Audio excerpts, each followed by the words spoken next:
Opération minutieuse à l'hôpital Édouard Herriot de Lyon. Cette patiente allongée est en train de recevoir une greffe de cornée.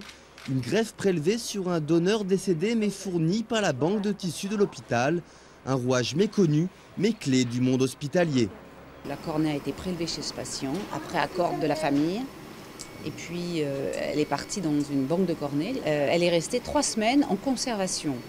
Elle a subi tous les tests de validation, la permettant de nous la délivrer avec une grande sécurité. C'est ici, dans une aile de l'hôpital, que se trouve la banque de tissus. Dans ces cuves d'azote sont conservés des os, des extraits de peau ou des artères dans l'attente d'être greffés. Les cornées, par contre, sont stockées à part. Mais à chaque prélèvement de tissu, un contrôle de qualité drastique est effectué pour que chaque don puisse être utilisé par les chirurgiens. Donc les cornées servent en ophtalmologie, la peau sert pour le traitement des grands brûlés, donc on en a toujours besoin pour les brûlés très étendus.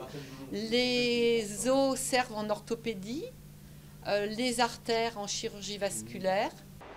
Mais le don de tissu, différent du don d'organes, reste méconnu en France, malgré sa nécessité.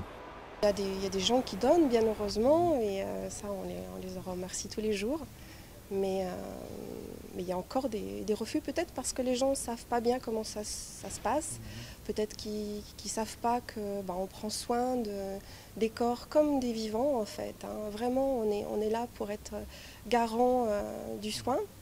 En 2010, près de 4000 cornées et plus de 1000 veines et artères ont été délivrées. Malgré tout, l'activité des banques de tissus reste modeste en France, notamment en ce qui concerne les dons de peau les plus demandés par les banques.